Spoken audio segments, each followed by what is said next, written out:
السلام عليكم ورحمة الله. إن الحمد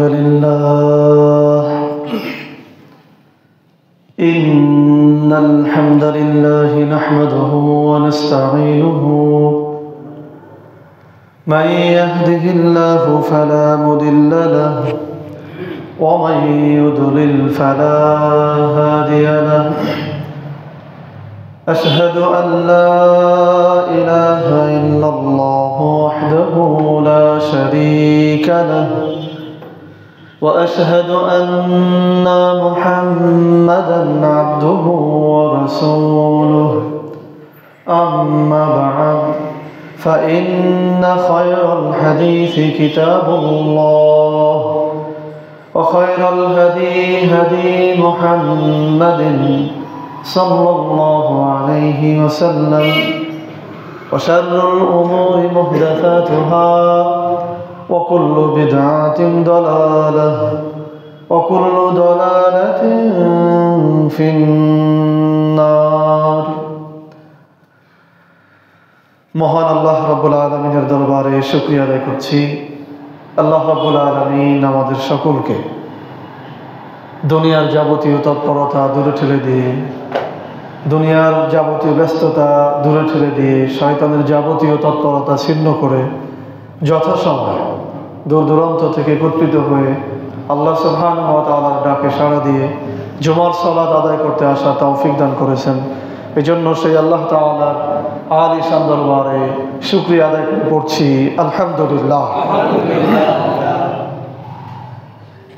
দরুদ প্রেরণ করছি মানবতার মুক্তির দূত, আমাদের শিক্ষক, আমাদের রাহবার, আমাদের নেতা, আমাদের দায়িত্বশীল, যিনি আমাদেরকে শিখিয়েছেন কিভাবে আল্লাহ সুবহানাহু ওয়া তাআলার ইবাদত করতে হয়, কিভাবে জান্নাতে যাওয়ার জন্য নিজেকে অগ্রগামী করতে হয়, কিভাবে দুনিয়াতে ন্যায় ইনসাফ প্রতিষ্ঠা করার জন্য আল্লাহর আইন বিধান বাস্তবায়ন করতে হয়, এই সমস্ত শিক্ষা যিনি দিয়েছেন সেই রাহমাতুল লিল আলামিন, মানবতার মহান শিক্ষক নবী রাসূল হযরত মুহাম্মাদের উপর আমরা সকলেই পড়ছি সাল্লাল্লাহু আলাইহি ওয়াসাল্লাম। আল্লাহ সুবহানাহু ওয়া তাআলার কাছে জান্নাতের উঁচু মাকাম কামনা করছি সেই সকল ভাই বোনদের জন্য যারা যুগে যুগে আল্লাহর জমিনে আল্লাহর দ্বীন প্রতিষ্ঠার জন্য তাদের সর্বশ্রেষ্ঠ সম্পদ জীবনকে উৎসর্গ করে দিয়েছেন। আল্লাহ তাআলা তাদেরকে যেন জান্নাতের উঁচু মাকাম দান করেন, সকলেই বলছি আমিন। প্রিয় উপস্থিতি, আজকের খুতবার আলোচ্য বিষয় আলেমদের মর্যাদা ও দায়িত্ব। আজকের খুতবার আলোচ্য বিষয় আলেমদের মর্যাদা, আলেম ওলামাদের মর্যাদা ও দায়িত্ব। আজকের খুতবার আলোচ্য বিষয় কি বলেন?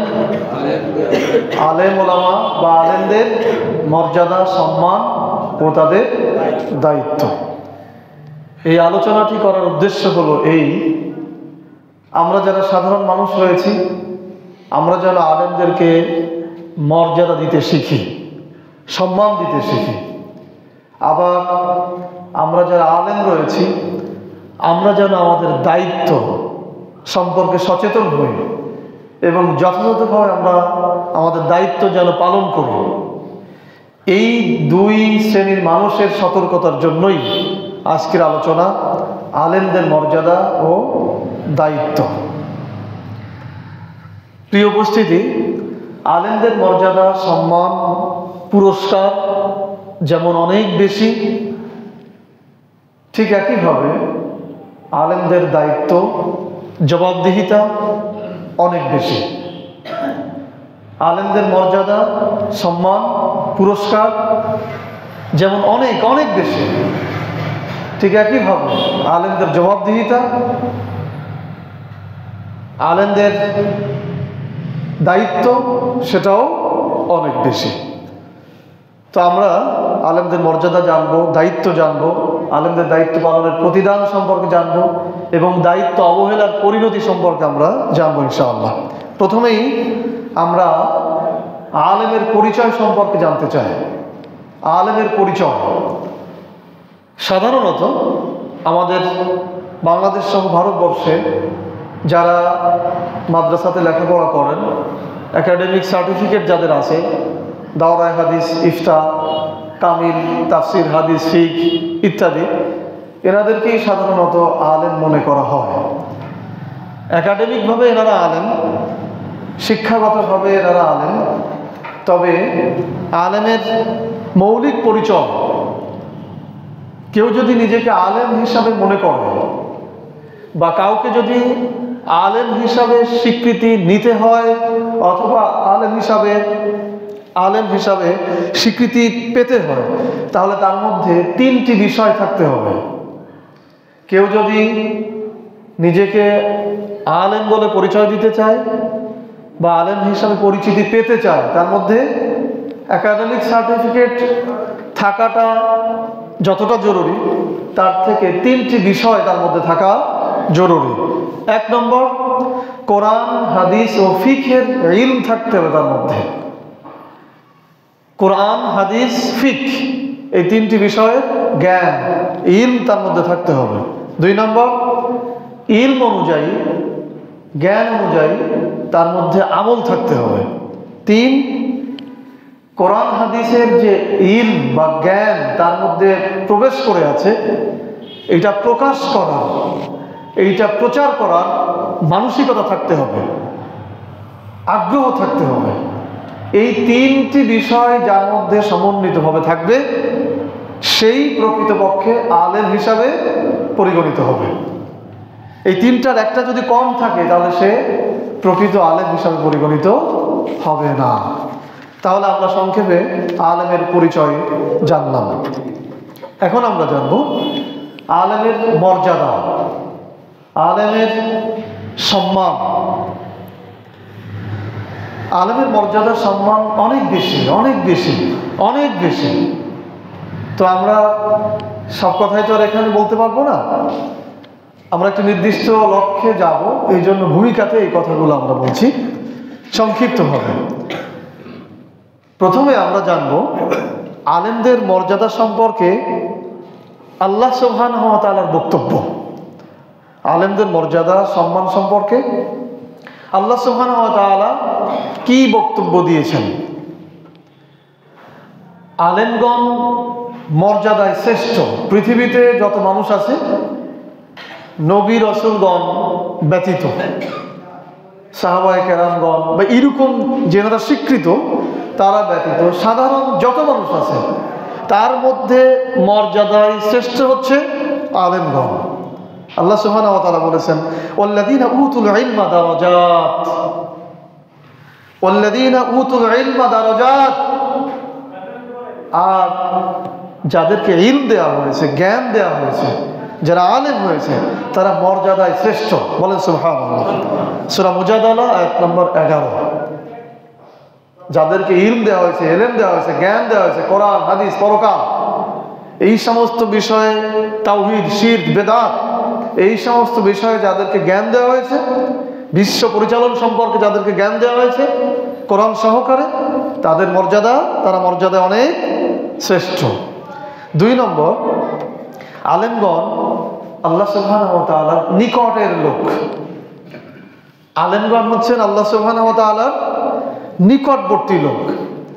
আল্লাহ সুবহানাহু ওয়া তাআলা সম্পর্কে, কোরআন সম্পর্কে, ইসলাম সম্পর্কে যদি কিছু কারো জানার থাকে, তাহলে আল্লাহ রাব্বুল আলামিন নির্দেশ দিয়ে বলেছেন যে আলেমদের কাছ থেকে জেনে নাও। আমার বিষয় জানবা, কোরআনের বিষয় জানবা, ইসলামের বিষয় জানবা, আলেমদের কাছ থেকে জেনে নাও। আল্লাহ সুবহানাহু ওয়া তাআলা বলছেন, ফাসআলু আহলা যিকরি ইন কুনতুম লা তা'লামুন। ফাসআলু আহলা যিকর, তোমরা যারা আহলুল যিকির রয়েছে, যারা আলেম ওলামা রয়েছে, তাদের কাছে প্রশ্ন করো। ইন কুনতুম তা'লামুন, যদি তোমরা লা তা'লামুন, যদি তোমরা না জানো। সূরা নাহল আয়াত নম্বর 43। তাহলে আলেম ওলামারা এনারা হচ্ছেন আল্লাহ তাআলার নিকটবর্তী লোক। আল্লাহ সুবহানাহু ওয়া তাআলা সম্পর্কে যদি কোনো কিছু জানতে হয়, তাহলে আলেমদের কাছে আল্লাহ তাআলা জানতে বলেছেন। এবার আমরা জানব আলেমদের মর্যাদা সম্পর্কে রাসূল সাল্লাল্লাহু আলাইহি ওয়াসাল্লামের বক্তব্য। এতক্ষণ আমরা আল্লাহর বক্তব্য শুনছিলাম যে আলেমদের সম্পর্কে আল্লাহ তাআলা কি বলেছেন। এখন আমরা শুনবো আলেমদের মর্যাদা সম্পর্কে রাসূলের বক্তব্য। 1 নম্বর, আলেমগণ হচ্ছেন রাসূলের উত্তরাধিকারী, ওয়ারিস। আলেমগণ হচ্ছেন রাসূলের পরিবারের লোক, রাসূলের পরিবারের লোক, উত্তরাধিকারী, ওয়ারিস। রাসূল বলেছেন ওয়া ইন্নাল উলামা ওয়ারাসাতুল আম্বিয়া, আর নিশ্চয়ই যারা আলেম রয়েছে ওয়ারাসাতুল আম্বিয়া, নবীদের ওয়ারিস, উত্তরাধিকারী, মিরাসের অধিকারী। তার মানে পরিবারের লোক, খুব নিকটের লোক। নবীগণের মিরাস জমি, অর্থ সম্পদ এগুলো নয়, তাদের মিরাস বা তাদের সম্পত্তি থাকে মূলত জ্ঞান, ইলম, ওহী। এইটা আলেমদের মধ্যে ওনারা বিতরণ করেন, বন্টন করেন। এই জন্য বলা হয়েছে যে আলেমরা হচ্ছে নবীগণের ওয়ারিস, উত্তরাধিকারী, মিরাস সত্ত্বভোগকারী, তার মানে পরিবারের লোক। আমরা অনেক সময় না বুঝে আলেমদেরকে কটাক্ষ করি, ধমক দিয়ে ফেলি, তাই না? কিন্তু মনে রাখতে হবে যে আলেমরা হচ্ছেন নবীর পরিবারের লোক। নবী সাল্লাল্লাহু আলাইহি ওয়াসাল্লামের সামনে উঁচু গলায় কথা বলা নিষেধ ছিল। তুমি যদি উঁচু গলায় কথা বলো তাহলে তোমার আমল বিনষ্ট হয়ে যাবে। ঠিক একইভাবে যেহেতু আলেমগণ নবীগণের ওয়ারিস, তাদের সাথেও সম্মান দিয়ে কথা বলার জন্য নির্দেশনা রয়েছে। দুঃখজনক হলো সত্য, দেখবেন আমরা যারা অর্থবিত্তশালী, আমরা যারা রাজনৈতিক নেতৃত্ব, স্থানীয় লোক, আমরা অনেক সময় আলেমদেরকে ধমক দিয়ে কথা বলি। আপনি এটা বললেন কেন, এটা করলেন কেন? না, আপনি এভাবে বলতে পারেন না। আলেম হচ্ছেন নবীর ওয়ারিস, পরিবারের লোক। আপনি এভাবে যদি ধমক দিয়ে কথা বলেন, হতে পারে আপনার আমল বিনষ্ট হয়ে যাবে, ধ্বংস হয়ে যাবে। কারণ আলেমগণ নবীদের ওয়ারিস।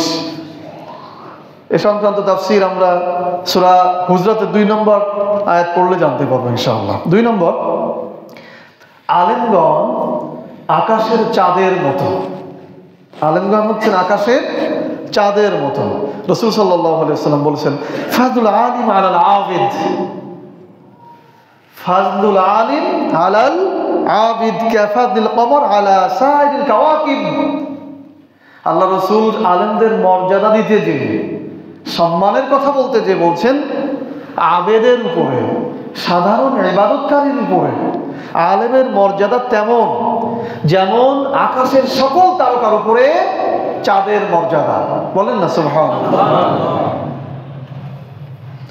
ফাযলুল আলিম আলাল আবিদ, যারা ইবাদতকারী তাদের উপরে, যারা আলেম তাদের মর্যাদা হচ্ছে আকাশের যত তারকা রয়েছে তার উপরে। চাঁদ যেমন মর্যাদাবান, যত আবেদকারী রয়েছে তার উপরে মর্যাদাবান আলেমগণ। সুবহানাল্লাহ ওয়া বিহামদিহি। আলেমদের সম্মানের কথা বলতে যে আবু দাহদা রাদিয়াল্লাহু তাআলা আনহু, একজন সাহাবী, উনি বলছেন মাসালুল উলামা ফিন নাস কামাসালিল নাজুম ফিস সামা ইয়াহদি বিহা।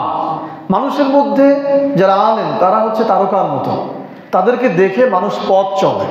আলেমদের দেখে মানুষ পথ চলে, সুতরাং আলেমদের মর্যাদা অনেক বেশি। 3 নম্বর, আলেমগণ সম্মানিত ফেরেশতাদের মতো। আলেমগণ সম্মানিত ফেরেশতাদের মতো। রাসূল সাল্লাল্লাহু আলাইহি ওয়াসাল্লাম বলেছেন মাসালুল লাযী ইয়াকরাউল কুরআন ওয়া হুয়া হাফিজুল লাহু মা'আস সাফারাতিল কিরাম। যারা কোরআন পড়ে, কোরআন বোঝে, কোরআন ধারণ করে, কোরআন সংরক্ষণ করে, মা'আস সাফারাতিল কিরাম, তারা যেন সম্মানিত ফেরেশতাদের মতো। বলেন না সুবহানাল্লাহ। বুখারী শরীফ তাফসীর অধ্যায়ের হাদিস। তাহলে আলেমগণ হচ্ছেন সম্মানিত ফেরেশতাদের সমতুল্য। 4 নম্বর, আলেমদের জন্য পৃথিবীর যত প্রাণীকুল রয়েছে সমস্ত প্রাণীকুলেরা আলেমদের জন্য দোয়া করতে থাকে, ক্ষমার জন্য দোয়া করেন। রাসূল সাল্লাল্লাহু আলাইহি ওয়াসাল্লাম বলেছেন ইন্নাল আলিমু ইস্তাগফিরু লাহু মান ফিস সামাওয়াতি ওয়া মান ফিল আরদ ওয়াল হাইতানি ফিল জাওফিল মা। রাসূল বলছেন, নিশ্চয়ই আলেমদের জন্য ক্ষমা প্রার্থনা করে আকাশ এবং জমিনের মধ্যে যা কিছু আছে সব। এমনকি সমুদ্রের, গভীর সমুদ্রের নিচে যে প্রাণী রয়েছে, যে মাছ রয়েছে, সেও আলেমদের জন্য ক্ষমা প্রার্থনার জন্য আল্লাহর কাছে ক্ষমা চায়। সুবহানাল্লাহ ওয়া বিহামদিহি। মুসনাদ আহমদের হাদিস। 5 নম্বর, আলেমদের ইলম এবং আমল অনুযায়ী তারা জান্নাতের উঁচু স্তরে উঠতে থাকবে।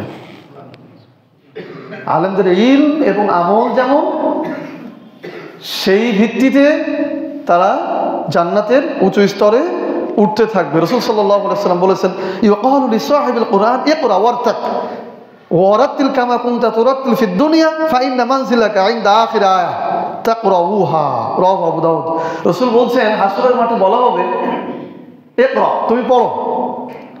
ইউকালু লিসাহিবিল কুরআন, কোরআনের সাথী যারা, তাদেরকে বলা হবে ইকরা ওয়ারতাক, তুমি পড়ো আর উপরের দিকে উঠতে থাকো। পড়ো আর উপরের দিকে, জান্নাতের উপরের দিকে উঠতে থাকো। যেভাবে দুনিয়াতে তুমি থেমে থেমে পড়তে, ওয়ারাতিল কামা তুরাতিল, যেভাবে তারতিল সহকারে সুন্দর করে পড়তে, এভাবে পড়তে থাকো আর উপরে উঠতে থাকো। ইলা আখিরিল আয়া, যেখানে যে তোমার পড়া শেষ হবে ওই জায়গায় তোমার মঞ্জিল, ওই জায়গায় তোমার মর্যাদার স্তর। সুবহানাল্লাহ ওয়া বিহামদিহি। আবু দাউদ শরীফের তারতিল, কোরআন পড়া অধ্যায়ের হাদিস। কি মর্যাদা আল্লাহ তাআলা আলেমদেরকে দিয়েছেন। সুবহানাল্লাহ ওয়া বিহামদিহি। আল্লাহ সুবহানাহু ওয়া তাআলা আমাদেরকে এই মর্যাদা ধরে রাখা তৌফিক দান করুন, বলেন আমিন। এবার আমরা যে বিষয়টি আলোচনা করব, আমাদের আলোচনার বিষয় হচ্ছে আলেমদের মর্যাদা ও দায়িত্ব। আলেমদের মর্যাদা ধরে রাখার উপায়। এই যে আল্লাহ সুবহানাহু ওয়া তাআলা আমভাবে আলেমদের কি কি মর্যাদা আছে সেটা প্রকাশ করলেন নিজে এবং রাসূলের মাধ্যমে। এবার আমরা জানবো আলেমদের মর্যাদা ধরে রাখার উপায়। 1 নম্বর, আলেমদের মর্যাদা যদি ধরে রাখতে হয় তাহলে তার ইলম অনুযায়ী আমল করতে হবে। তার মধ্যে যে ইলম আল্লাহ তাআলা দিয়েছেন সে অনুযায়ী তার আমল করতে হবে। আল্লাহ সুবহানাহু ওয়া তাআলা বলেছেন, কাবুরা মাকতান ইনদাল্লাহ আন তাকুলু মা লা তাফআলুন। কাবুরা মাকতান ইনদাল্লাহ, আল্লাহর নিকট সবথেকে বড় গুনাহ হচ্ছে ওই কাজ, আন তাকুলু মা লা তাফআলুন, তুমি যা করো না তা বলো। এটা হচ্ছে সবথেকে বড় পাপের কাজ আল্লাহর নিকট। সুতরাং আলেম হিসাবে যদি তার মর্যাদা ধরে রাখতে হয় তাহলে সে যা বলবে তাকে সেই অনুযায়ী কি করতে হবে? আমল করতে হবে। 2 নম্বর, ইলম প্রচার করা। তার মধ্যে যেই ইলম আছে, যে জ্ঞান আছে, সেটা প্রচার করতে হবে। প্রচার না করলে সে আলেম হবে না। আমরা একটু আগে যেটা জেনে এসেছি, ইলম প্রচার করার ব্যাপারে রাসূল সাল্লাল্লাহু আলাইহি ওয়াসাল্লাম বলেছেন, বাল্লিগু আন্নি ওয়ালাউ আয়া, একটি মাত্র আয়াত যদি হয় তবুও তা মানুষের কাছে পৌঁছে দাও, প্রচার করে দাও। যিনি আলেম হবেন তার মধ্যে উদ্গ্রীব বাসনা থাকবে যে আমি যা জানি আমার সমস্ত মানুষকে তা জানায় দেবো, আমি যা বুঝি সমস্ত কিছু বলে দেবো। এই যে ইলম প্রচারের যে একটা মাধ্যম, আল্লাহ তাআলা এখন তো আর নবী রাসূল পাঠাবেন না, আলেমদেরকে দিয়েই তো এগুলো প্রচার করাবেন। সুতরাং কেউ যদি ইলম গোপন করে রাখে সে আসলে আলেম হতে পারবে না। তাকে এটা প্রচারের জন্য উদ্গ্রীব বাসনা থাকতে হবে। যে কোনো পরিস্থিতিতেই তাকে তার ইলম প্রচার করতে হবে। যেমনভাবে আবু যর গিফারী রাদিয়াল্লাহু তাআলা আনহু শেষের দিকে, নবীজি সাল্লাল্লাহু আলাইহি ওয়াসাল্লাম তখন নেই, এমন অবস্থায় বলেছিলেন, তোমরা যদি আমার ঘাড়ে তরবারি ধরে রাখো, তোমরা যদি আমাকে হত্যা করার জন্য আমার ঘাড়ে তরবারি ধরে রাখো, আমার নিকটে তরবারি ধরে রাখো, আর আমি যদি জানি যে তুমি এখনই আমাকে আঘাত করবা, আঘাতের পূর্বে আমি যদি একটা কথা বলতে পারি তবুও রাসূলের যে কথা জানে আমি সে কথা বলে যাব। সুবহানাল্লাহ। উনি বুঝাতে চেয়েছে যে আমি মৃত্যুর পূর্ব মুহূর্তেও যদি বুঝি যে একটা কথা বলতে পারবো, আর যদি আমার মনে আসে যে রাসূলের কথা বলেছেন, তাহলে আমি সেটা প্রচার করে যাব। এভাবে আলেমদেরকে প্রচারের মানসিকতা থাকতে হবে ইলমের ব্যাপারে। 3 নম্বর হচ্ছে রাজ দরবারের সাথে সম্পর্ক না রাখা। আলেমদের মর্যাদা রক্ষা করার উপায় বলছি আমরা। আলেমদের মর্যাদা রক্ষা করার উপায় 3 নম্বর, রাজা বাদশাদের সাথে সম্পর্ক না রাখা। কোনো আলেম যদি রাজা বাদশাদের সাথে খুব বেশি সম্পর্ক রাখে তাহলে সে তার মর্যাদা ধরে রাখতে পারবে না। রাসূল সাল্লাল্লাহু আলাইহি ওয়াসাল্লাম বলেছেন, ইন্না মিন আবগাদাল কুরা ইলাল্লাহ আল্লাযীনা ইয়াজহারুনাল উমারা রাসূল বলছেন নিশ্চয়ই আল্লাহর নিকট ওই আলেম, ওই কোরআন পাঠকারী সব থেকে বেশি নিকৃষ্ট আল্লাযিনা ইয়াজহারুনাল উমারা, যে আমির উমারা, যারা বাদশাহ শাসকদের নিকটবর্তী হয়। এই সমস্ত আলেম কারি আল্লাহর নিকট সব থেকে বেশি নিকৃষ্ট। সুনান ইবনে মাজাহ হাদিসটি বুঝেছেন? যেই সমস্ত আলেম ওলামারা রাজ দরবারের সাথে মিলিত হয়, শাসকদের সাথে খুব সম্পর্ক রাখে, তারা হচ্ছে আল্লাহর নিকট সব থেকে বেশি নিকৃষ্ট আলেম কারি। ইবনুল কাইয়ুম রাহিমাহুল্লাহ বলেছেন, আল ইলমু ইয়াজিদু শরীফু শারফান ওয়া ইয়ারফাউল আবদুল মামলুক হাত্তা ইয়াজলুসু মাজালিসুল মামলুক। অর্থাৎ ইবনুল কাইয়ুম রাহিমাহুল্লাহ বলছেন, আল ইলমু ইয়াজিদু শরীফু শারফান, এলেম জ্ঞান ভদ্রতাকে আরো ভদ্রতা বৃদ্ধি করে, তার মর্যাদাকে আরো বেশি মর্যাদায় উত্তীর্ণ করে, যতক্ষণ না পর্যন্ত সে রাজ দরবারে বসে। অর্থাৎ একজন আলেম যতক্ষণ পর্যন্ত রাজা বাদশাদের সাথে বসবে, তার আগ পর্যন্ত তার ভদ্রতা, তার সম্মান, তার মর্যাদা বাড়তেই থাকবে। বলেন সুবহানাল্লাহ। রাসূল সাল্লাল্লাহু আলাইহি সাল্লাম বলেছেন, ইন্না উনাসুম মিন উম্মতি সায়াতাফাক্কাহুনা ফিদ-দীন ওয়া ইয়াকরাউনা ওয়া ইয়াকুলুনা ইয়াতিল উমারা ফানুসিবু মিন দীনিহিম ওয়া না'তাজিলুহুম বিদীনিহা ওয়া লা ইয়াকুনু যালিকা কামা লা ইয়াজতানা মিনাত তাকাদি ইল্লা সুক কাযালিকা লা ইউজতানা মিন কুরবিহিম ইল্লা। রাসূল সাল্লাল্লাহু আলাইহি সাল্লাম বলেছেন, একদল আলেম হবে এরকম যারা দ্বীনের জ্ঞান অর্জন করে, যারা দ্বীনের জ্ঞান অর্জন করে বলবে যে আমরা একটু আলেম শাসকদের সাথে মিলিত হই, তাদের সাথে মিলিত হয়ে আমরা আমাদের দ্বীনকে ঠিক রেখেই তাদের কাছ থেকে দুনিয়াবি কিছু ফায়দা হাসিল করব। রাসূল বলেছেন, কামা লা ইয়াস্তানি মিনাত তাকাদ ইল্লা সুক, কাঁটাওয়ালা বাগানে গেলে যেমন কাঁটার আঘাত ছাড়া নিজেকে ফিরিয়ে আনা যায় না, ঠিক একইভাবে বাদশার দরবারে রাজা বাদশাহ যারা, আমির ওমরা যারা, এদের সাথে সম্পৃক্ত থেকে কেউ যদি ইলম প্রচার করতে চায়, তাহলে সেখান থেকেও সে গোনা ছাড়া আর কিছুই নিয়ে আসতে পারবে না। সুনান ইবনে মাজাহ হাদিস। আজকের বর্তমান বাস্তবতা কিন্তু তাই।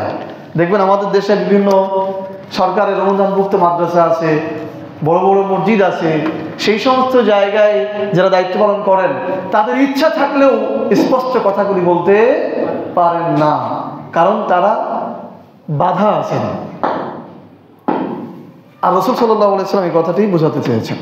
প্রিয় ভাইরা, এবার আমরা জানবো আলেমদের আত্মবিশ্বাস। যারা আলেম হয় তাদের আত্মবিশ্বাস কি থাকা উচিত? হক পথে চলতে গেলে, হক কথা বলতে গেলে নানাবিধ বিপদ মুসিবত আসবে, অর্থনৈতিক দৈন্যতা, বিভিন্ন রকম ষড়যন্ত্র, শত্রুতা, এরকম আসবে। এটা আমরা সবাই এখন জেনে গেছি। এবং আল্লাহ তাআলা বলেছেন, ওয়ালানাবলুওয়ান্নাকুম বিশাইইন মিনাল খাউফ ওয়াল জু'i ওয়া নাকসিন মিনাল আমওয়াল ওয়াল আনফুসি ওয়াস সামারাত ওয়া বাশশিরিস সাবিরিন। অবশ্যই তোমাদেরকে আমি পরীক্ষা করব ভয় দিয়ে, খোদা দিয়ে। আল্লাহ সুবহানাহু ওয়া তাআলা বলেছেন, হাসিবান নাস আইয়ুতরাকু ইয়াকুলু আমান্না ওয়া হুম লা ইফতানুন। মানুষ কি মনে করে যে আমি ঈমান এনেছি কথা বললেই ছেড়ে দেওয়া হবে, অথচ পরীক্ষা করা হবে না? পরীক্ষিত হতেই হবে। তো আলেমদেরকে আরো বেশি পরীক্ষিত হতে হবে, কারণ আলেমদের মর্যাদা সম্মান অনেক বেশি। তো এই ক্ষেত্রে আলেমদের আত্মবিশ্বাস থাকতে হবে, প্রচুরভাবে আলেমদের কি থাকতে হবে? আত্মবিশ্বাস থাকতে হবে। আলেমদের আত্মবিশ্বাস থাকবে সূরা তাহার 2 নম্বর আয়াতের উপর। সূরা তাহার 2 নম্বর আয়াতের ভিত্তিতে তার আত্মবিশ্বাস থাকবে। আল্লাহ সুবহানাহু ওয়া তাআলা যেখানে বলেছেন, মা আনসালনা আলাইকাল কুরআন লিতাশকা, মা আনসালনা আলাইকাল কুরআন লিতাশকা। আল্লাহ তার রাসূলকে বলছেন, তুমি কষ্ট পাবে, তুমি কষ্ট পাবে এই জন্য আমি তোমার উপরে কোরআন অবতীর্ণ করিনি। তুমি কষ্ট পাবে এই জন্য তোমার উপরে আমি কোরআন অবতীর্ণ করিনি। এখান থেকে আলেমের আত্মবিশ্বাস হতে হবে, আমাকে আল্লাহ সুবহানাহু ওয়া তাআলা কোরআন দিয়েছেন, আমাকে কোরআনের বুঝ দিয়েছেন, ইলম দিয়েছেন, পৃথিবীতে আমাকে কষ্ট দিবেন, এইটার জন্য আল্লাহ তাআলা আমাকে কোরআন দেননি। সুতরাং আল্লাহ তাআলা আমার সাথে আছেন, আমার কোনো কষ্ট হবে না। এই আত্মবিশ্বাস থাকতে হবে। যদি কখনো পরীক্ষার মধ্যে পড়ে যায়, কষ্টের মধ্যে পড়ে যায়, তখন আলেম মনে করবে এটা আমার মর্যাদা বৃদ্ধির জন্য আল্লাহ সুবহানাহু ওয়া তাআলা আরো বড় পরীক্ষা নিচ্ছেন। বলেন সুবহানাল্লাহ। আলেমদের আত্মবিশ্বাস হবে। বুখারী শরীফের ওই হাদিস, যেই হাদিসে রাসূল সাল্লাল্লাহু আলাইহি ওয়াসাল্লাম বলেছেন, মা ইউরিদিল্লাহু বিহি খায়রান ইউফাক্কিহু ফিদ-দীন। আল্লাহ রাসূল বলছেন, মা ইউরিদিল্লাহু বিহি খায়রান ইউফাক্কিহু ফিদ-দীন, যাকে আল্লাহ তাআলা দ্বীনের জ্ঞান দান করেছেন, দ্বীনের ইলম দান করেছেন, আল্লাহ সুবহানাহু ওয়া তাআলা তাকে কল্যাণ দান করবেন। আল্লাহ যাকে দ্বীনের ইলম দিয়েছেন, দ্বীনের বুঝ দিয়েছেন, আল্লাহ তাআলা তাকে অবশ্যই কল্যাণ দান করবেন। বুখারী শরীফ ইলম অধ্যায়ের হাদিস। তাহলে রাসূল বলেছেন আল্লাহ যদি কাউকে ইলম দেয় তাহলে কল্যাণ দিবেন। সুতরাং আমি আলেম, আমাকে আল্লাহ তাআলা কোরআন দিয়েছেন, হাদিস দিয়েছেন, আমাকে আল্লাহ কল্যাণ দিবেনই, দুনিয়াতে হোক আখিরাতে হোক আমি কল্যাণ পাওয়ার অধিকার। এই আত্মবিশ্বাস আমার মধ্যে থাকতে হবে। আল্লাহ তাআলা আমাদেরকে তৌফিক দান করুন, আমিন। আলেমদের আত্মবিশ্বাস হবে সুনান ইবনে মাজার ওই হাদিস যেখানে রাসূল সাল্লাল্লাহু আলাইহি ওয়াসাল্লাম বলেছেন, যে ব্যক্তি তার সকল চিন্তাকে পরকাল কেন্দ্রিক করে ফেলল, যে ব্যক্তি তার সকল চিন্তাকে পরকাল কেন্দ্রিক করে ফেলল, ওই লোকের দুনিয়ার যাবতীয় চিন্তার জন্য আল্লাহ তাআলা দায়িত্ব গ্রহণ করবেন। আবারও শোনেন, সুনান ইবনে মাজার ওই হাদিস যেখানে রাসূল সাল্লাল্লাহু আলাইহি ওয়াসাল্লাম বলছেন, যে ব্যক্তি তার জীবনের সমস্ত চিন্তাকে, সমস্ত কামনা বাসনাকে আল্লাহর চিন্তার ক্ষেত্রে নিয়ে যাবে, পরকালের চিন্তার ক্ষেত্রে নিয়ে যাবে, আল্লাহ রাব্বুল আলামিন ওই ব্যক্তির দুনিয়াতে যত চিন্তা রয়েছে, দুনিয়াতে যত প্রয়োজন রয়েছে, সমস্ত কিছু দায়ভার আল্লাহ তাআলা নিয়ে নেবেন। তাহলে আমি আলেম হিসেবে আমাকে আত্মবিশ্বাসী হতে হবে। আমি হকের আলেম হওয়ার কারণে আমাকে দুনিয়াতে পরীক্ষার মধ্যে পড়তে হতে পারে, আমাকে অর্থনৈতিক কষ্টের মধ্যে পড়তে হতে পারে, আমার চাকরিচ্যুত হতে পারে, আমাকে কারাগারে যেতে হতে পারে, আমাকে বিভিন্ন রকম পরীক্ষার সম্মুখীন হতে পারে। তখন আমাকে মনে রাখতে হবে যে আল্লাহ তাআলাই আমার জন্য যথেষ্ট, এটা হাদিসে ঘোষণা রয়েছে, সুতরাং আমার কোনো চিন্তা থাকতে পারে না। এভাবে আমরা আলেম যারা রয়েছে আমাদের আত্মবিশ্বাসী হই, তাহলে দুনিয়াতে আল্লাহ রাব্বুল আলামিনের কাজ করা আমাদের জন্য আরো বেশি সহজ হয়ে যাবে। প্রিয় ভাইরা, আলোচনার বিষয় হচ্ছে আলেমদের সম্মান, মর্যাদা ও দায়িত্ব। এখন আমরা জানবো, এতক্ষণ আমরা মর্যাদা সম্পর্কে জানছিলাম, আপনারা কি কিছু বুঝতে পারতেছেন? আশা করি বুঝতে পারতেছেন, আলহামদুলিল্লাহ। এখন আমরা জানবো আলেমদের দায়িত্ব সম্পর্কে। আলেমদের দায়িত্বগুলো কি? 1 নম্বর, মানুষদেরকে হারাম থেকে বিরত রাখা। আলেমদের আল্লাহ প্রদত্ত দায়িত্ব। যারা আলেম হবে তাদের মর্যাদা সম্মান আমরা জানলাম, আর এই আলেমদের উপরে আল্লাহ প্রদত্ত কিছু দায়িত্ব রয়েছে।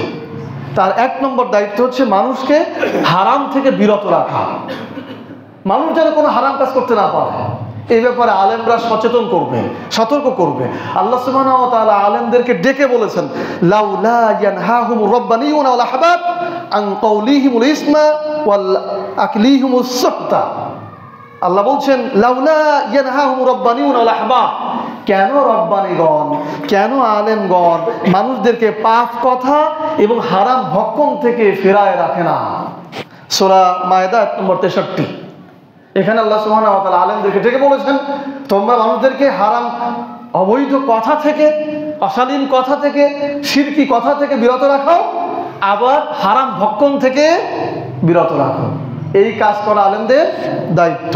তাহলে যারা হারাম ভক্ষণে লিপ্ত থাকবে, আলেমরা তাদেরকে বলবে যে হারাম ভক্ষণ করা যাবে না, সুদ খাওয়া যাবে না, ঘুষ খাওয়া যাবে না, দুর্নীতি করা যাবে না, এভাবে তারা নির্দেশনা দিবে।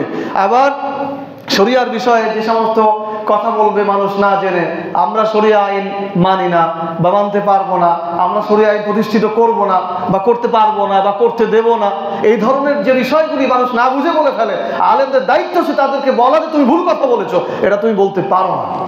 এটা আলেমদের দায়িত্ব, আল্লাহ প্রদত্ত দায়িত্ব।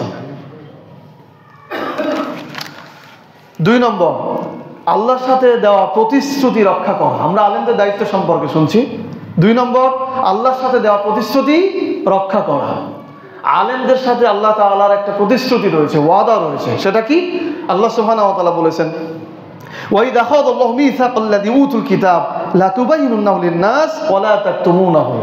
আল্লাহ বলছেন, ওয়াইজ আখাযাল্লাহ, আর স্মরণ করো সেই প্রতিশ্রুতির কথা, সেই ওয়াদার কথা স্মরণ করো, যখন আমি তাদেরকে কিতাব দিয়েছিলাম, কিতাবের ইলম দিয়েছিলাম, কিতাবের জ্ঞান দিয়েছিলাম, তখন তাদের কাছ থেকে আমি প্রতিশ্রুতি নিয়েছিলাম, ওয়াদা নিয়েছিলাম, লা তুবাইয়িনুনাহু লিন-নাস, অবশ্যই তোমরা আমি কিতাবে যা কিছু বর্ণনা করেছি তা মানুষের কাছে প্রচার করবা।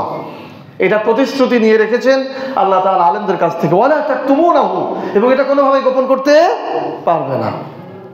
এই যে আল্লাহ সুবহানাহু ওয়া তাআলা আলেমদের কাছ থেকে যে প্রতিশ্রুতি নিয়েছেন, আমরা সেই প্রতিশ্রুতিবদ্ধ। আমরা যারা নিজেদেরকে আলেম হিসাবে পরিচয় দিই, আমরা প্রতিশ্রুতিবদ্ধ। বদ্ধ, আমাদেরকে এই কথাগুলো প্রচার করতে হবে।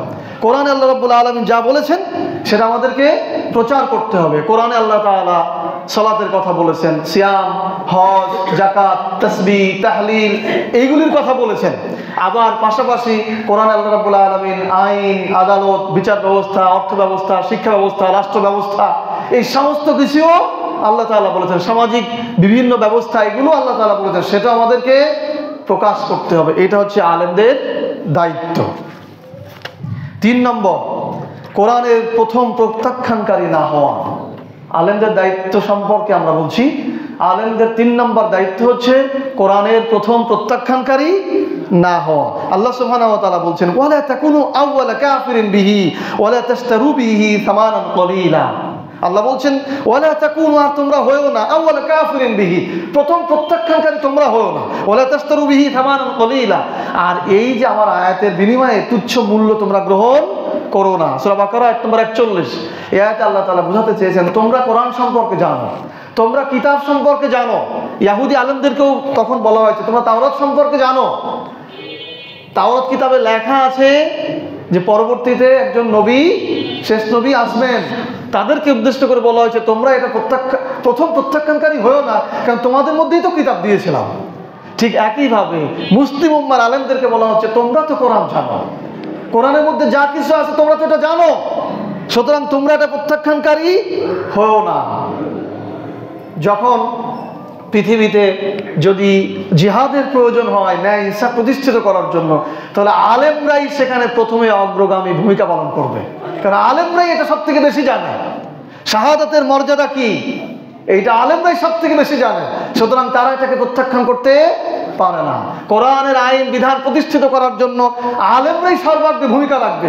কোনো কারণে, অর্থের কারণে, পদের কারণে, চাকরির কারণে, রাজনীতির কারণে, কোনো কারণেই তারা এই সমস্ত কাজ থেকে বিরত থাকতে পারে না, কারণ এটা তারাই সব থেকে বেশি জানে। আর তাদেরকে উদ্দেশ্য করে আল্লাহ সুবহানাহু ওয়া তাআলা বলেছেন, ওয়ালা তাকুনু আওয়ালাম কাফিরিন বিহি, তোমরাই প্রথম প্রত্যাখ্যানকারী হও না।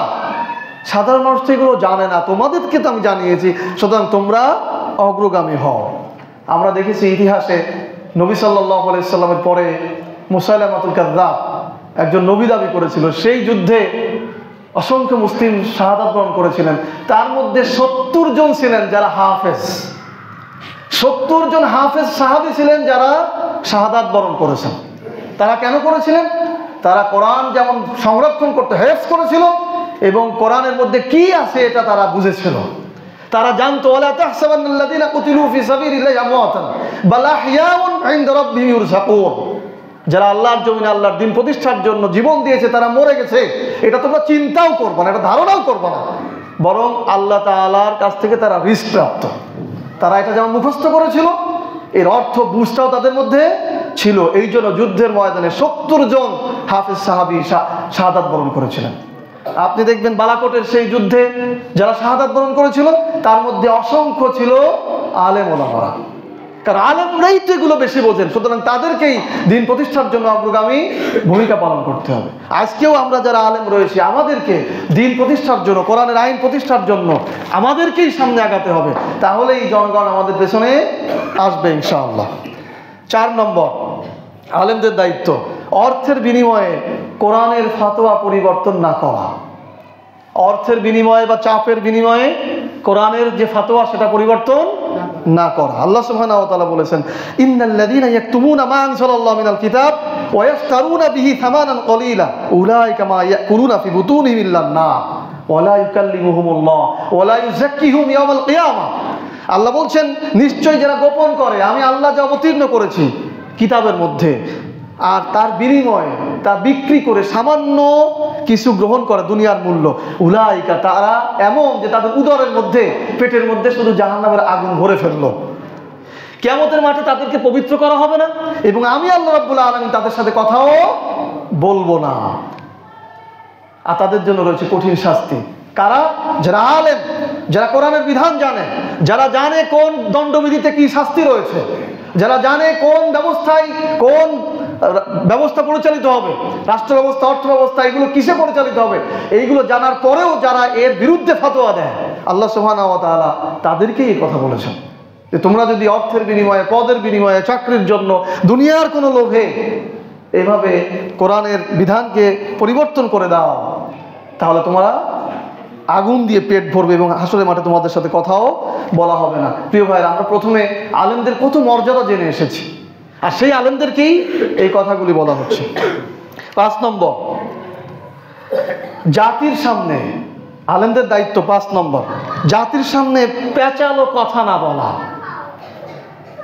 মুসলিম উম্মার সামনে পেঁচালো কথা না বলা। একজন আলেমের দায়িত্ব হচ্ছে স্পষ্ট কথা বলে দেওয়া, সরাসরি কথা বলে দেওয়া, কোনো ঘুরায়ে পেঁচায় কথা না বলা। আল্লাহ সুবহানাহু ওয়া তাআলা বলেছেন, ওয়া ইন তালহু আও তুরিদু বিমা তা'মালুনা খাবীর। আর তোমরা কথা বলার সময় ওয়া ইন তালহু আও তুরিদু, পাশ কাটায় যাবা না, খুঁচা মেরে কথা বলবা না, পেঁচায় বলবা না, স্পষ্ট কথা বলে দেওয়া। আল্লাহ সুবহানাহু ওয়া তাআলা এভাবে নির্দেশনা দিয়েছেন। যেমন ধরেন, আমাদের দেশের শাসন ব্যবস্থা সম্পর্কে স্পষ্ট কথা বলতে হবে আমাদের আলেমদেরকে। আমাদের আলেমদেরকে আমাদের দেশের সংবিধান সম্পর্কে বলতে হবে, আমাদের দেশের সংবিধান সম্পর্কে স্পষ্ট কথা বলতে হবে। বাংলাদেশের যে সংবিধান, এটি মুসলিমদের সংবিধান নয়। এখানে যে ধারাগুলি রয়েছে, এটি ইসলামের সাথে সাংঘর্ষিক, কোরআনের সাথে সাংঘর্ষিক। সুতরাং মুসলিম উম্মাহ, মুসলিম জাতি এই সংবিধানকে পবিত্র সংবিধান বা এটাকে আমরা বিশ্বাস করব, এইটা বলতে পারে না। আলেমদেরকে স্পষ্টভাবে বলতে হবে, আমাদের দেশের যে আইন বিচার ব্যবস্থা রয়েছে, এই আইন বিচার ব্যবস্থা কোরআনের বিচার ব্যবস্থা নয়। আমাদের দেশের যে আইন আদালত ব্যবস্থা রয়েছে, এটি ব্রিটিশদের ব্যবস্থা, এটি ইসলামকে পরাজিত করে রাখার ব্যবস্থা। আমাদের নিজস্ব কোরআন রয়েছে, কোরআনের আইন রয়েছে। মুসলিম উম্মাহ, মুসলিম জাতি এই আইন দিয়ে বিচার ফয়সালা করবে, রাষ্ট্র পরিচালনা করবে, সমাজের রাষ্ট্রের সমস্যা সমাধান করবে। সুতরাং একজন আলেমকে স্পষ্ট করে দিতে হবে, আজকে আমাদের যে আইনে পুলিশ চলছে, যে আইনে র্যাব চলছে, সেনাবাহিনী চলছে, রাষ্ট্র চলছে, আইন আদালত চলছে, কোনোটাই কোরআনের সম্পৃক্ত আইন নয়, নিজেদের তৈরি করা আইন। সুতরাং মুসলিমরা এই আইন মানতে পারে না। এটি কুফরি আইন, এটি শিরকি আইন, এটি তাগুতি আইন, মুসলিমদেরকে জাহান্নামের দিকে নিয়ে যাওয়ার আইন। এভাবে স্পষ্টভাবে জাতির সামনে উপস্থাপন করার পর আমি মুক্ত, আপনারা কি করবেন কি করবেন না সেটা আপনাদের ব্যাপার। আমার দায়িত্ব হচ্ছে প্রচার করা। আমি বলে দিলাম, এটা কুফরি শাসন ব্যবস্থা, কুফরি আইনি ব্যবস্থা, এই বিচার ব্যবস্থা মানব রচিত বিচার ব্যবস্থা, এটি আল্লাহর বিচার ব্যবস্থা নয়। এর থেকে আমাদেরকে ফিরে আসতে হবে। এভাবে আমাদেরকে স্পষ্ট কথা বলে দিতে হবে। এটি হচ্ছে আলেমদের দায়িত্ব। 6 নম্বর, আলেমগণ সত্য মিথ্যা মিশ্রিত করে বক্তব্য দেবে না। যারা আলেম হবে তারা সত্য মিথ্যা মিশ্রণ করে বক্তব্য দেবে না, সত্য বলবে, একবার স্পষ্ট কথা বলে দিবে। আল্লাহ সুবহানাহু ওয়া তাআলা বলেছেন, ওয়ালা তালবিসুল হক বিল বাতিল ওয়া আনতুম তা'লামুন। তোমরা জেনে শুনে সত্যকে মিথ্যার সাথে মিশ্রিত করে দিও না। তোমরা জানো যে এটা সত্য, তারপরও মিথ্যার সাথে এটাকে মিশ্রিত করে দিও না। এই জন্য আমাদের আলেমদেরকে স্পষ্ট বলতে হবে, শিরক কি, তাওহীদ কি, সুন্নাত কি, বেদাত কি, কুফর কি, ঈমান কি, এটা একেবারে পরিষ্কারভাবে স্পষ্ট করে দিতে হবে। আমাদের আলেমদেরকে, বিশেষ করে আমাদের ভারতবর্ষের আলেমদেরকে প্রকাশ করতে হবে, ধর্ম নিরপেক্ষ মতবাদ আর ইসলামী মতবাদ কখনো এক নয়। ডেমোক্রেসি, গণতান্ত্রিক আদর্শ আর ইসলামিক আদর্শ, এটা দুইটা কখনো এক নয়। সমাজ ব্যবস্থা, সমাজবাদ বা জাতীয়তাবাদ, সমাজতন্ত্র আর ইসলাম, এটা কখনো এক নয়। ইসলাম এক জিনিস আর এগুলি আর এক জিনিস। এভাবে আমাদের আলেমদেরকে স্পষ্ট করে দিতে হবে কোনটা ঠিক আর কোনটা বেঠিক। এই জন্য আল্লাহ সুবহানাহু ওয়া তাআলা বলেছেন, ওয়ালা তালবিসুল হক বিল বাতিল ওয়া আনতুম তা'লামুন। জেনে শুনে যখন তুমি জানবা যে এটা ঠিক নয়, তারপর তুমি সেটাকে পেঁচায় গুছায় কথা বলবা না, এটা সঠিকভাবে স্পষ্ট করে বলে দিবা। এটি হচ্ছে আলেমদের দায়িত্ব।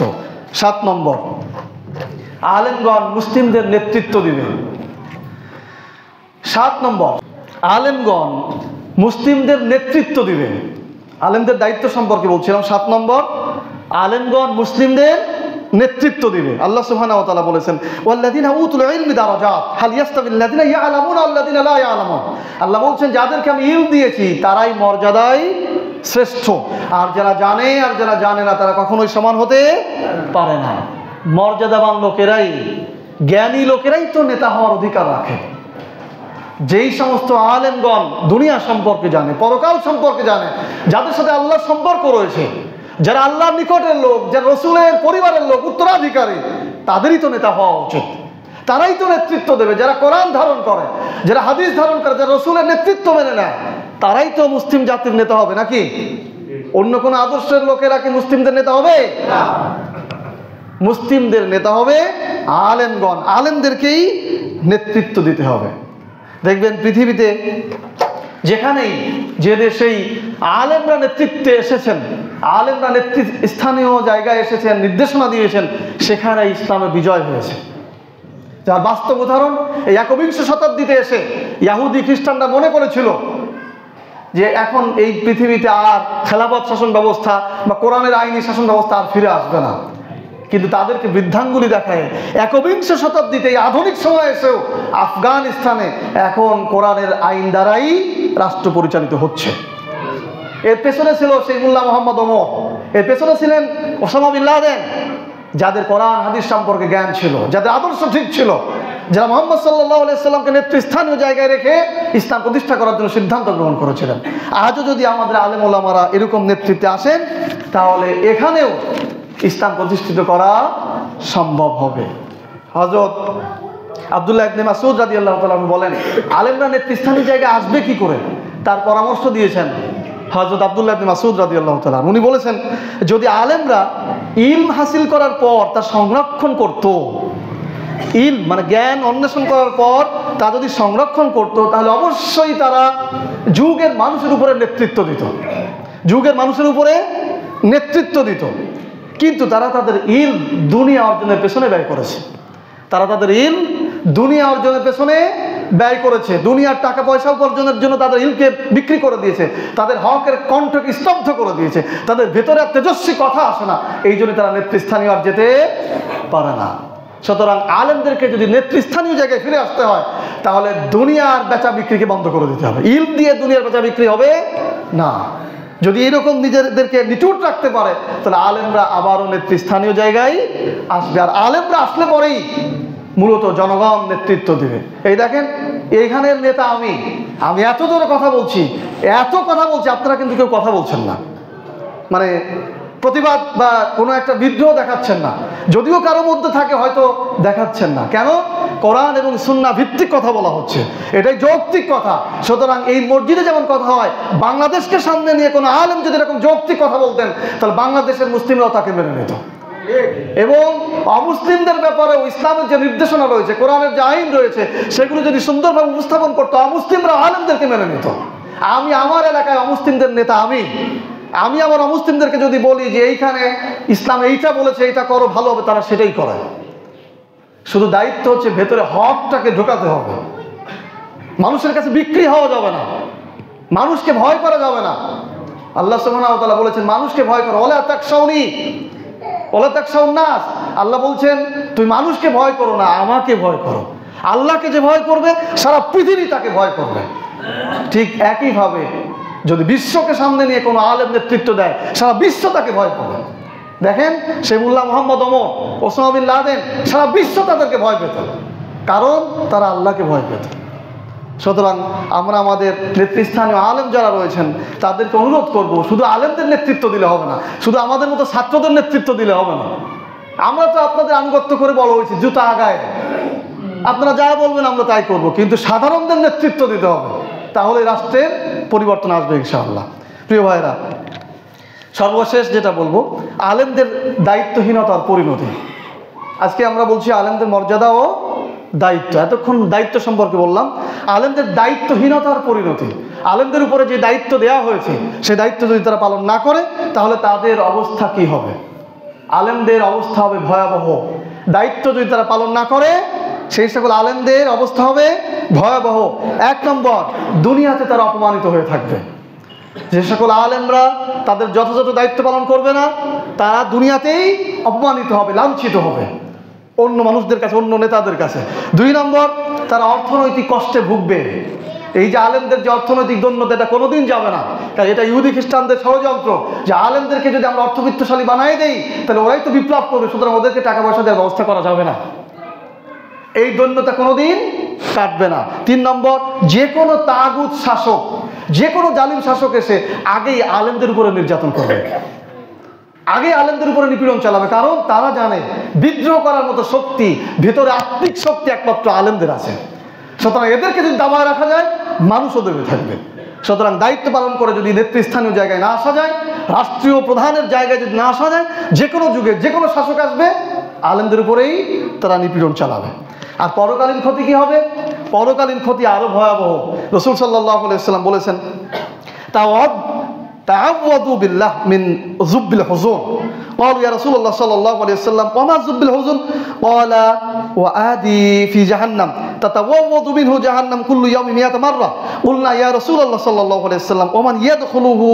قال قرة المرؤون بأعمالهم. রাহু ইবনে মাজাহ। রাসূল সাল্লাল্লাহু আলাইহি ওয়াসাল্লাম বলছেন, তাআউযু বিল্লাহ, তোমরা আল্লাহর কাছে পানাহ চাও, তোমরা আল্লাহর কাছে মুক্তি চাও, মিন যুব্বিল হুজুন, যুব্বুল হুজুন থেকে। তখন সাহাবায়ে কেরামগণ প্রশ্ন করলেন, ওমা যুব্বুল হুজুন, যুব্বুল হুজুনটা কি? তখন রাসূল সাল্লাল্লাহু আলাইহি ওয়াসাল্লাম বলেছেন, ওয়াদি ফি জাহান্নাম, এটি হচ্ছে জাহান্নামের একটি উপত্যকা, জাহান্নামের একটি উপত্যকা। এই উপত্যকা, এই জাহান্নাম থেকে প্রতিদিন অন্য জাহান্নামের যে স্তর আছে তারা 100 বার আল্লাহর কাছে প্রার্থনা করবে ওর মধ্যে যেন আমরা না যাই, ওর কাছাকাছি যেন আমরা না যাই। বললেন ইয়া রাসূলুল্লাহ মান ইয়াদখুলুহু? সাহাবীরা বললেন, আল্লাহ রাসূল, এই জাহান্নামের মধ্যে কারা প্রবেশ করবে?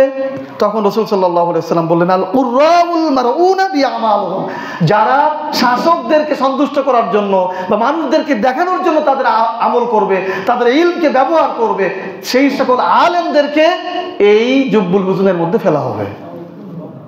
সুনান ইবনে মাজার হাদিস। চিন্তা করেন, সুনান ইবনে মাজাহ রিয়াউদ্দার হাদিস।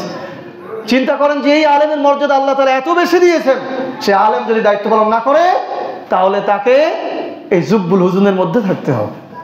আল্লাহ সুবহানাহু ওয়া তাআলা আমাদেরকে এইরকম ভয়াবহ অবস্থা থেকে ফিরে থাকার তৌফিক দান করুন, আমিন। আর আলেমরা যদি তাদের দায়িত্ব যথাযথভাবে পালন করে তাহলে কি হবে? আলেমরা যদি শত কষ্ট, দুঃখ, যন্ত্রণার পরেও যথাযথ দায়িত্ব পালন করে পৃথিবী থেকে বিদায় নেয়, আল্লাহ রাব্বুল আলামিন তাদেরকে উদ্দেশ্য করে বলেছেন, মান আমারা বিসদাকা ওয়া মারুফিন আও ইসলাহ বাইনান নাস ওয়া মা ইয়াফআল যালিকা ইবতিগা মারদাতিল্লাহ ফাসাউফা নুতিহি আজরান আযীমা। আল্লাহ বলছেন, মান আমারা বিসদাকা, যারা সত্যের উপদেশ দেয়, মানুষকে হকের আদেশ দেয়, মানুষের মধ্যে সমস্যাকে সমাধান করে দেয়, ওয়া মা ইয়াফআল যালিকা ইবতিগা মারদাতিল্লাহ, আর এগুলি আল্লাহ সন্তুষ্টির জন্য করে, ফাসাউফা নুতিহি আজরান আযীমা, আল্লাহ সুবহানাহু ওয়া তাআলা অচিরেই তাদেরকে মহা প্রতিদান দান করবেন। বলেন সুবহানাল্লাহ। সূরা নিসা আয়াত নম্বর 114। আল্লাহ সুবহানাহু ওয়া তাআলা আমরা যারা আলেম রয়েছি আমাদেরকে সমস্ত দায়িত্ব পালন করে এই মহা প্রতিদান জান্নাত পাওয়ার তৌফিক দান করেন, বলেন আমিন। আমাদের যে সমস্ত তালেবে ইলম রয়েছে, আমাদের ছাত্র ভাইরা রয়েছে, তারাও যেন এই উদ্গ্রীব বাসনা নিয়ে লেখাপড়া করতে পারে যে আমাদেরকে বিশ্বকে নেতৃত্ব দিতে হবে, আমাদের রাষ্ট্রকে নেতৃত্ব দিতে হবে, আমাদের জাতিকে নেতৃত্ব দিয়ে খেলাফতের আসনে নিতে হবে। এই চিন্তা মানসিকতা নিয়ে পড়ালেখা করার তৌফিক দান করুন, আমিন। সুবহানাকাল্লাহুম্মা ওয়া বিহামদিক আশহাদু আল্লা ইলাহা ইল্লা আনতা আস্তাগফিরুকা ওয়া আতুবু ইলাইক।